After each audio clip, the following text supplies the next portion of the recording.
بسم اللہ الرحمن الرحیم۔ مسئلہ فلسطین یا فلسطین و اسرائیل کی جو لڑائی چل رہی ہے وہ دراصل میں ہے کیا؟ 12 قبیلوں سے مشہور ہونے والی قوم بنی اسرائیل یا قوم یہود، جس نے پوری دنیا میں کہرام برپا کر رکھا ہے، جو قوم کئی صدیوں تک دربدر بھٹکتی رہی، جن کا نہ تو کوئی ملک تھا نہ ہی ٹھکانہ، کس طرح یہودی قوم سرزمین فلسطین کو ہمیشہ سے اپنی جاگیر سمجھتے ہوئے ارض فلسطین پر قبضہ کرتے چلے گئے۔ موجودہ دور میں سیاسی رنگ دے کر لڑی جانے والی جنگ اصل میں ہے کیا، جو آج تک فلسطینی مسلمانوں کو دبوچے ہوئے ہیں؟ سرزمین اپنی اس 1000 سالہ تاریخ میں ہمیشہ دکھوں، مصیبتوں، پریشانیوں کو ہی گلے لگایا ہوا تھا۔ ہر دور، ہر زمانے میں فلسطینوں کے کندھے جوان بچے، بوڑھے اور عورتوں کے جنازے اٹھاتے رہے۔ ملک شام کا جنوب مغربی علاقہ، جو بحر روم کے ساحلی پٹی پر واقع ہے، فلسطین کہلاتا ہے۔ تاریخی اوراق بتاتے ہیں کہ حضرت انسان اسی سرزمین پر آ کر کم و بیش 11,000 سال پہلے اسی سرزمین سے فصل کو اگانا شروع کیا اور اسی پر انسان رہنے اور بسنے لگے۔ فلسطینی سرزمین کو دنیا کی قدیم ترین تہذیبوں میں شمار کیا جاتا ہے، جبکہ یہود و نصارہ کی کتابیں سرزمین فلسطین کو معود کے نام سے بتاتی ہیں۔ یہودیوں کے مطابق جب 3000 سال پہلے یہاں موسیٰ علیہ السلام جب بنی اسرائیل کے ساتھ آباد ہوئے تو آپ نے یہاں پر ایک عبادت گاہ کی بنیاد رکھی، جسے بعد میں حضرت داؤد علیہ السلام، حضرت سلیمان علیہ السلام کے زمانے میں ایک عظیم ہیکل کے طور پر تعمیر کیا تھا۔ مگر عیسائیت کا ماننا ہے کہ بیت الحم یعنی وہ مقام جہاں پر عیسیٰ علیہ السلام کی پیدائش ہوئی تھی، وہ بھی فلسطین کے شہر یروشلم میں ہی ہے اور آپ یہیں پر ہی سے مصلوب کیے گئے۔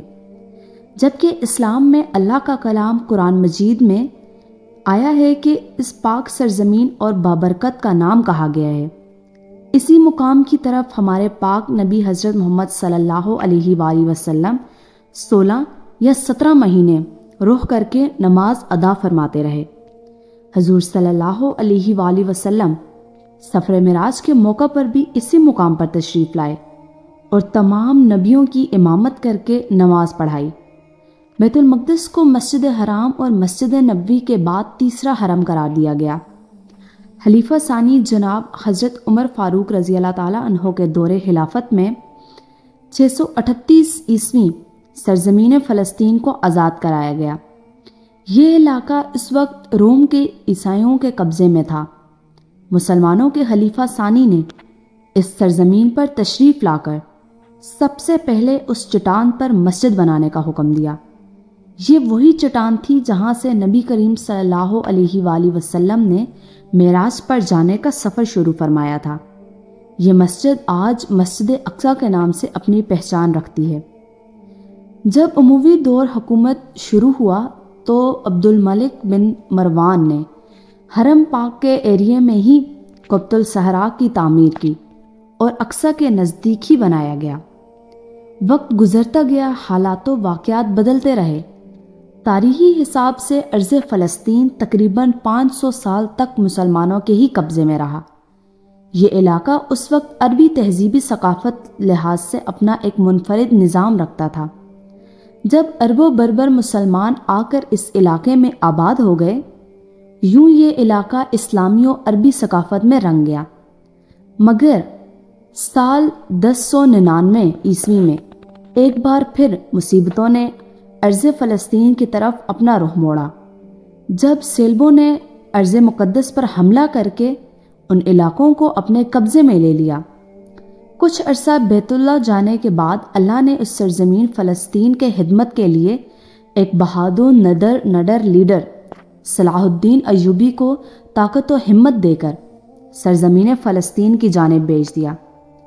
اس عظیم و بہادر سپہ سالار کی جنگی حکمت عملی نے سرزمین فلسطین کو ایک مرتبہ پھر 100 سالہ جنگ سے چھٹکارا دلا کر آزاد کروا دیا۔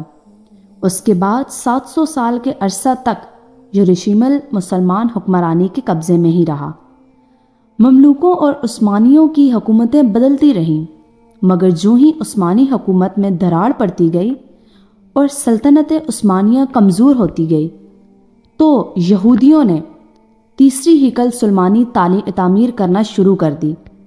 یہودیوں کے مطابق ہیکل سلیمانی جسے یہودی مقدس عبادت گاہ کے طور پر سمجھتے ہیں، یہ بخت نصر اور ٹائٹس کے حملوں میں 2 مرتبہ تباہ ہوا تھا، جس میں بہت سے یہودی بھی مارے گئے تھے۔ یہودی قوم کا اب ایک ہی مقصد تھا کہ وہ کسی طرح اس ہیکل سلیمانی کو پھر سے تعمیر کر سکیں اور قیامت سے پہلے ایک یہودی ریاست کو قائم کر کے دجال کا استقبال کر سکیں، جس کے ساتھ مل کر وہ پوری دنیا پر گویا پایہ تکمیل تک پہنچنے سے پہلے انہیں آخری عثمانی سلطان عبدالحمید جیسی رکاوٹ کو راستے سے ہٹانا چاہتے تھے۔ حضرت سلیمان علیہ السلام کے دور کے بعد یہودی قوم کا اپنا کوئی ملک نہ بچ سکا اور یہودی در بدر بھٹکتے رہے۔ جب 19ویں صدی میں صوفی تحریک کا آغاز کرنے کا مقصد یہ تھا کہ دنیا بھر میں بکھیرے یہودیوں کو اکٹھا کر کے فلسطین کی جانب بلایا جائے اور پھر سے حکومت قائم کرنے کے بعد تیسری بار ہیکل سلیمانی کی تعمیر کر سکیں۔ سلطنت عثمانیہ کا خاتمہ جب پہلی عالمی جنگ کے موقع پر ہوا تو فلسطین برطانیہ کے قبضے میں چلا گیا اور یورپی ممالک نے صہیونی تحریک کی حمایت کرتے ہوئے دنیا بھر کے یہودیوں کو فلسطین میں اکٹھا کرنا شروع کر دیا۔ مگر امن و فساد کا جوڑ یعنی باہر سے آنے والے یہودی اور فلسطین اندر بسنے والے عربی مسلمانوں کے درمیان جلد ہی اختلافات کی ہوا چلنے لگی۔ بگڑتے حالات کو دیکھتے ہوئے UNO نے فلسطین کا کنٹرول سنبھال لیا اور فلسطین کے علاقے کو 2 حصوں میں تقسیم کرنے کا منصوبہ بنا لیا، ایک حصہ جس کا نام عرب فلسطین جبکہ دوسرا یہودی اسرائیل۔ یروشلم کا کنٹرول یونائٹڈ نیشن نے اپنے پاس ہی رکھا۔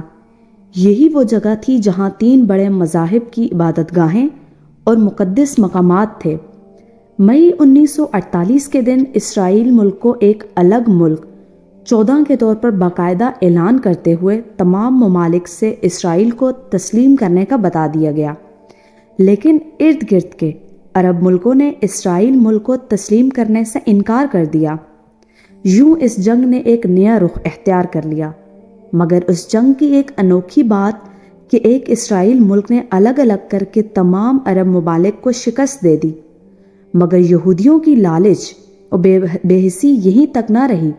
اسرائیل کے کیے گئے یونائٹڈ نیشن کے اصولوں کو توڑتے ہوئے ان علاقوں کو بھی اپنے قبضے میں لے لیا جو فلسطین کا حصہ تھے، جو 7 لاکھ مسلمانوں کے بے گھر ہونے کی وجہ بنی۔ اس دن کا نام القبہ یعنی تباہی کا دن کہا جاتا ہے۔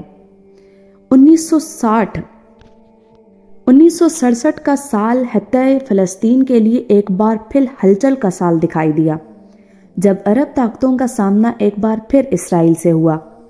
یہ جنگ 6 دنوں تک جاری رہی۔ یہ فتح بھی اسرائیل کے نام رہی، جو فلسطینی مسلمانوں کے لیے ایک بار پھر مصیبت ہی ساتھ لائی۔ اس جنگ نے ایک بار پھر ویسٹ بینک اور غزہ کے ایریا تک ہی فلسطینی مسلمانوں کو محدود کر دیا۔ یہودیوں نے اپنی لالچ اور سازشوں کو یہیں تک محدود نہیں رکھا، بلکہ فلسطینی علاقوں کا وہ حصہ جو اسے کمزور دکھائی دیتا، اسرائیل ان علاقوں تک رسائی حاصل کرتا گیا۔